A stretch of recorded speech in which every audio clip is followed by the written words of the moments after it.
Hello साथियों, नमस्कार। स्वागत है आप सभी का। कैसे हैं आप सब? उम्मीद करते हैं आप सभी बहुत अच्छे होंगे। आज के इस वीडियो में हम सब बातचीत करेंगे बौद्ध धर्म से संबंधित कौन कौन से सवाल हैं जो आपकी परीक्षा में पूछे गए हैं और कौन कौन से सवाल हैं जो आपकी परीक्षा में पूछे जाएंगे।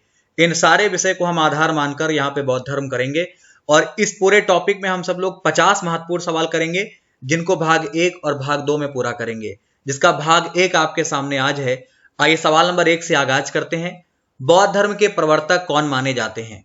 बौद्ध धर्म की कहानी स्टार्ट है तो इसके मूल आधार की बात करेंगे। गौतम बुद्ध का नाम आपने सुना होगा। गौतम बुद्ध ही आपके बौद्ध धर्म के प्रवर्तक माने जाते हैं। ठीक है, तो ये पॉइंट तो आप सभी के दिमाग में सेट होना चाहिए, गौतम बुद्ध। ठीक है, आइए आगे बढ़ेंगे। उससे पहले आपको एक सवाल कमेंट बॉक्स में बता देना है, गौतम बुद्ध के पिता का क्या नाम था? ये आंसर आपको कमेंट बॉक्स में देने का प्रयास करना है, क्योंकि कई बार पूछा गया है। आप लोग सभी लोग मिलकर कमेंट बॉक्स में गौतम बुद्ध के पिता का नाम जरूर बताएं। अगला सवाल है, लुम्बिनी एक धार्मिक स्थल है जो किस धर्म से संबंधित है या किन लोगों का है?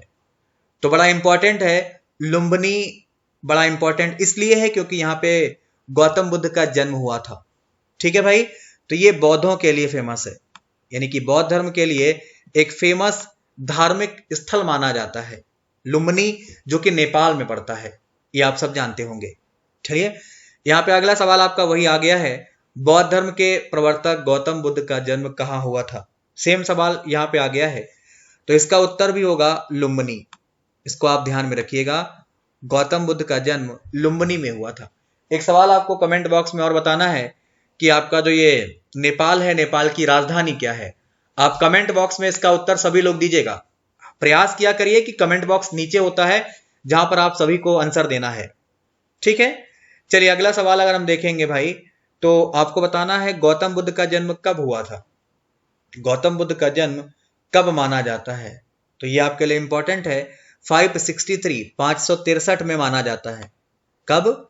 563 में माना जाता है। इसको आप दिमाग में सेट रखिएगा, ये आपके लिए बहुत ज्यादा जरूरी है, इंपॉर्टेंट है। अगला आ जाइए, गौतम बुद्ध किस वंश के माने जाते हैं? आपको यह जवाब देना है कि गौतम बुद्ध जो हैं आपके, वो किस वंश के माने जाते हैं? तो इसका उत्तर होगा शाक्य। आपने सुना भी होगा, आपको लगभग जानकारी है। ठीक है भाई, इसे आपको ध्यान में रखना है। अगला महत्वपूर्ण सवाल आपके लिए और जरूरी होगा, गौतम बुद्ध का वास्तविक नाम क्या था या इनके बचपन का नाम क्या था? तो इनके बचपन का नाम जो था वो सिद्धार्थ था। ठीक है भाई, ये आपके लिए इंपॉर्टेंट है। अच्छा, आपको बताना है एक सवाल कमेंट बॉक्स में, गौतम बुद्ध के जन्म के कितने दिन बाद इनकी माता का देहांत हो जाता है? बड़ा इंपॉर्टेंट है, बड़ा जरूरी है। चलिए आइए आगे बढ़ते हैं अगले महत्वपूर्ण सवाल की तरफ। ये आपको कमेंट में करना है, महात्मा बुद्ध द्वारा गृह त्याग की घटना क्या कहलाती है? महात्मा बुद्ध के द्वारा गृह त्याग की जो घटना है वो क्या कहलाती है? गृह त्याग का मतलब घर छोड़ना। ठीक है, इस घटना को महाभिनिष्क्रमण कहा जाता है। इस घटना को आप क्या कहते हो? महाभिनिष्क्रमण कहते हो। बहुत इंपॉर्टेंट है, निष्क्रमण का मतलब निकलना होता है और इनकी हर घटना महा जोड़ के निकलती है। महाभिनिष्क्रमण, महाधर्म चक्र प्रवर्तन, तो ये सारी चीजें आप महा से ही स्टार्ट करते हैं। गौतम बुद्ध के नाम को आप जानते ही हैं, गौतम बुद्ध का जो स्थान है वो बौद्ध धर्म के लिए क्या है? ठीक है, बुद्ध के गृह त्याग का प्रतीक क्या माना जाता है? बुद्ध के गृह त्याग का प्रतीक घोड़ा माना जाता है। क्या आप घोड़ा मानते हैं? ठीक है, और ये बहुत ज्यादा इंपॉर्टेंट है, ये आपसे कई बार पूछा भी गया है। ठीक है, चलिए अगला सवाल, गौतम बुद्ध का गुरु कौन माना जाता है? गौतम बुद्ध का गुरु कौन माना जाता है? तो गौतम बुद्ध के गुरु आलार कलाम माने जाते हैं। कौन? आलार कलाम। ये नाम आपको ध्यान में रखना है, ये आपके लिए जरूरी है, इंपॉर्टेंट है। चलिए आगे बढ़ें, तो गौतम बुद्ध को ज्ञान की प्राप्ति कहाँ हुई थी? गौतम बुद्ध की बात करेंगे, ज्ञान बड़ा इंपॉर्टेंट है। गौतम बुद्ध को ज्ञान की प्राप्ति बोधगया में हुई थी। एक सवाल आपको बताना है कि ये बोधगया स्थान जो है वो पड़ता कहाँ पे है, किस राज्य में पड़ता है? ये आप सभी को कमेंट बॉक्स में बताना है। ठीक है, चलिए हम आगे बढ़ते हैं। महात्मा बुद्ध द्वारा दिए गए प्रथम उपदेश को क्या कहा जाता है? या महात्मा बुद्ध ने जो पहला उपदेश दिया उसे क्या कहा जाता है? तो उसे आप धर्म चक्र प्रवर्तन कहते हैं। क्या कहते हो? धर्म चक्र प्रवर्तन या महाधर्म चक्र प्रवर्तन कहते हैं आप, जो कि इनके द्वारा दिया गया पहला उपदेश था।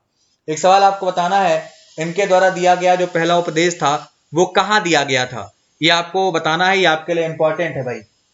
चलिए अगला सवाल है, महात्मा बुद्ध ने अपना प्रथम धर्म चक्र प्रवर्तन किस स्थान पर दिया था? यहाँ पे लिखा हुआ है, बड़ा इंपॉर्टेंट है। महात्मा बुद्ध ने अपना प्रथम धर्म चक्र प्रवर्तन जो है वो सारनाथ नामक स्थान पर दिया था। अब एक सवाल आपको कमेंट बॉक्स में बताना है कि ये जो सारनाथ नामक स्थान है ये किस राज्य में पड़ता है, किस स्थान पे पड़ता है, ये आपको कमेंट बॉक्स में बताने का प्रयास करना है। चलिए आगे बढ़ेंगे। तो अगला सवाल है, अशोक ने अपने राज्याभिषेक के चौथे वर्ष में निग्रोध के प्रभाव से प्रभावित होकर किससे बौद्ध धर्म की दीक्षा ली थी? बड़ा इंपॉर्टेंट है, बौद्ध धर्म की दीक्षा किससे ली थी ये बताना है। तो ये आपका उपगुप्त हो जाएगा। क्या हो जाएगा? उपगुप्त हो जाएगा। और ये भी अच्छा सवाल है, कई बार आपसे पूछा गया है।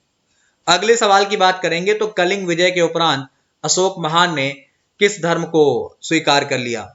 बड़ा इंपॉर्टेंट है, कलिंग विजय के उपरांत यानी कलिंग विजय आपको बताना है कमेंट बॉक्स में, अशोक ने कलिंग विजय कब करी थी? सभी लोग बताने का प्रयास करिएगा। कलिंग विजय के बाद इनके मनोभाव बदल जाते हैं, इनकी मनोदशा बदल जाती है और ये बौद्ध धर्म को स्वीकार कर लेते हैं। किस धर्म को? बौद्ध धर्म को। और फिर कभी युद्ध ना करने की शपथ लेते हैं कि कभी जीवन में हम युद्ध नहीं करेंगे। ठीक है, तो बड़ा फर्क पड़ता है इनके ऊपर। आइए आगे बढ़ते हैं। अशोक ने श्रीलंका में बौद्ध धर्म का प्रचार करने के लिए किसको भेजा? अशोक ने श्रीलंका में बौद्ध धर्म का प्रचार करने के लिए महेंद्र और संघमित्रा को भेजा। किसको? महेंद्र और संघमित्रा को भेजा। ये पॉइंट आपको ध्यान में रखने हैं, ये आपके परीक्षा के लिए भी जरूरी हैं। चलिए हम आगे बढ़ते हैं। सांची किस कला व मूर्तिकला का निरूपण करता है? तो आपका जो सांची है वो बौद्ध धर्म से संबंधित माना जाता है। किससे? ये आपका बौद्ध धर्म से संबंधित माना जाता है, जो आपकी परीक्षा के लिए बेहद इंपॉर्टेंट है। एक सवाल आपको बताना है कि सांची किस राज्य में है, ये आपको कमेंट करना है, आपका सांची किस राज्य में है। फिलहाल आगे बढ़ते हैं, अगले महत्वपूर्ण सवाल की बात करते हैं। भरहुत भूमि का संबंध आप किससे मानते हैं? भरहुत भूमि का संबंध आप किससे मानते हैं? तो इसका संबंध आप बौद्ध धर्म से मानते हैं। किससे भैया? बौद्ध धर्म से मानते हैं। इसे आप याद भी रखिएगा, बिल्कुल भूलिएगा नहीं। अगले सवाल की तरफ बढ़ेंगे। तो बौद्ध धर्म की किस एक शाखा में मंत्र, हठ योग और तांत्रिक आचारों की प्रधानता है? इसके उत्तर की बात करेंगे तो वज्रयान में। इसको आप दिमाग में सेट रखिएगा, भूलिएगा नहीं। अच्छा आपको बताना है किस वेद में काला जादू, तंत्र मंत्र ये सब आपको देखने को मिलता है। उस वेद का नाम आपको कमेंट बॉक्स में लिखना है कि क्या नाम है उस वेद का, ठीक है, जिसमें आपको ये सब देखने को मिलता है। आइए आगे बढ़ते हैं। अगला सवाल आपको बताना है कि बुद्ध की अष्टांगिक मार्ग का जो स्रोत है उसे क्या कहा जाता है? बुद्ध की अष्टांगिक मार्ग का जो स्रोत है उसे आप क्या कहते हो? तो उसे आप कहते हो तैतरीय उपनिषद। तैतरीय उपनिषद इसे कहा जाता है और आप इसे याद भी रखोगे। चलिए आगे बढ़ते हैं और अगले सवाल की बात करेंगे। तो बौद्धों का पवित्र साहित्य क्या कहा जाता है, या बौद्धों के पवित्र साहित्य को आप क्या नाम देते हो? इसका उत्तर होगा त्रिपिटक। क्या नाम देते हैं आप? इसे त्रिपिटक कहते हैं। ये आपके एग्जाम के लिए जरूरी है, आप इसे याद रखें। अच्छा सवाल है ना भाई। चलिए आगे बढ़ते हैं और अगले महत्वपूर्ण सवाल की बात करते हैं। उससे पहले आपको बताना है वेदांग कितने होते हैं, और अगर आपको आते हैं तो आप ये भी लिखिएगा कि वो वेदांग कौन कौन से होते हैं। वेदांग वेदों के अंगों को कहा जाता है। ये कितने होते हैं और कौन कौन से होते हैं, अगर आपको आए तो आप कमेंट बॉक्स में जरूर लिखिएगा। चलिए आगे बढ़ते हैं। अगले सवाल की बात करें तो बौद्ध धर्म दर्शन का विवेचन माना जाता है। तो ये आपको ध्यान में रखना है, बौद्ध धर्म दर्शन का विवेचन अभिधम्म पिटक में है। ठीक है भाई, किसमें? अभिधम्म पिटक से संबंधित है। तो बिल्कुल ना भूलें क्योंकि आपके एग्जाम के लिए जरूरी है। आइए आगे बढ़ें। तो अगला सवाल है पिटक का अर्थ क्या होता है? पिटक जो शब्द है इसका अर्थ क्या होता है? तो इसका अर्थ होता है महत ज्ञान। ठीक है, इसका अर्थ क्या होता है भाई? महत ज्ञान इसका मतलब होता है। आप इसे याद रखिए, बिल्कुल भूलिए नहीं क्योंकि आपकी परीक्षा के लिए जरूरी है। आइए आगे बढ़ेंगे। तो बौद्ध धर्म में स्तूप जो है वो किसका प्रतीक माना जाता है? बौद्ध धर्म में जो आपका स्तूप है ये महापरिनिर्वाण का प्रतीक माना जाता है। किसका? महापरिनिर्वाण का। ठीक है भाई। ये महापरिनिर्वाण भी गौतम बुद्ध के जीवन की महत्वपूर्ण घटनाओं में से एक है। आप इसे जरूर याद रखें। अगला सवाल है, बुद्ध के धार्मिक विचारों और वचनों का संग्रह किस ग्रंथ में है? बुद्ध के धार्मिक विचारों और वचनों का जो संग्रह है वो आपको सुत्त पिटक में दिखाई देता है। किसमें? सुत्त पिटक में। तो आप ये जरूर ध्यान में रखिएगा। अगले महत्वपूर्ण सवाल की अगर हम बातचीत करते हैं तो सवाल है, किस बौद्ध ग्रंथ को प्रारंभिक बौद्ध धर्म का एनसाइक्लोपीडिया कहा जाता है? किस बौद्ध ग्रंथ को प्रारंभिक बौद्ध धर्म का एनसाइक्लोपीडिया कहा जाता है? उत्तर होगा सुत्त पिटक। क्या होगा भाई? सुत्त पिटक होगा। तो भाई ये आपका भाग 1 था और भाग 1 से हमने कितने सवाल किए हैं? 25 सवाल किए हैं। अभी आपके लिए भाग 2 भी हम आप बहुत जल्द लेकर आने वाले हैं और वहां पर हम कितने सवालों की बात करेंगे? वहां पर भी हम 25 सवालों की ही बात करेंगे। अगर आप इस वीडियो को देख रहे हैं तो आप इसके डिस्क्रिप्शन में चेक करिएगा, शायद आपको भाग 2 मिल जाए। अगर नहीं मिलता है तो आप प्लेलिस्ट में जाकर ढूंढ लीजिएगा, वहां से आपको मिल जाएगा। ठीक है। महत्वपूर्ण बात यह है कि इस तरीके से हम 50 सवाल को पूरा करेंगे और सब आपके लिए जरूरी है। चलिए कुछ और बातें कर लेते हैं। अगर आप इन सब चीजों को डिटेल में पढ़ना चाहते हैं, डिटेल में जानना चाहते हैं, तो आप मुझे अनअकैडमी पर फॉलो कर सकते हैं। हम वहां पर भी आपको पढ़ाते हैं, जहां पर हम इन सब चीजों का डिटेल आपको पढ़ा रहे हैं। अब इंपॉर्टेंट बात क्या है, अगर वहां पर आप प्लस ज्वाइन करते हैं, अनअकैडमी प्लस, तो आप मेरी डिटेल क्लास कर पाएंगे। अगर नहीं ज्वाइन करते हैं तो आप मेरी फ्री क्लास कर पाएंगे, जहां पर बहुत सारी चीजें आपको फ्री में पढ़ाई जाती हैं। ये 8 PM की क्लास होती है। इसके लिए आपको unlock code Deepak Singh YT10 use करना है। उससे पहले आपको अनअकैडमी डाउनलोड करना है और ये हमारे बैचेज स्टार्ट हैं।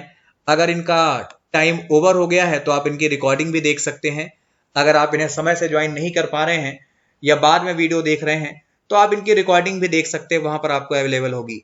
ये आपका संकल्प बैच है जिसमें हम लोग सारे सब्जेक्ट को डिटेल में कर रहे हैं। बाकी प्लस चार्ज की बात करेंगे तो एक नॉर्मल सी फीस होती है, 24 महीने की फीस 3600 रुपए है, यानी कि 150 रुपए पर मंथ। ये बहुत ज्यादा कम है। आप ये सारी चीजें ज्वाइन कर सकते हैं, इससे आपके एग्जाम की तैयारी बेहतर होगी। तो प्रयास करिए, ज्वाइन करिए। अगर नहीं कर पाते हैं तो फ्री क्लास करिए, फ्री भी वहां पे उपलब्ध है। ठीक है। फिलहाल यहाँ पे हम लोग बात कर रहे थे बौद्ध धर्म के सवालों को लेकर, जिसके 25 सवाल हमने कर लिए हैं और 25 सवाल आपको बहुत जल्द फिर मिलने वाले हैं। मुलाकात करेंगे भाग 2 में। आज के लिए इतना ही रखते हैं। ऊपर एक शेयर का बटन होता है, प्लीज आप लोग शेयर करके अपने दोस्तों तक जरूर शेयर करें। धन्यवाद।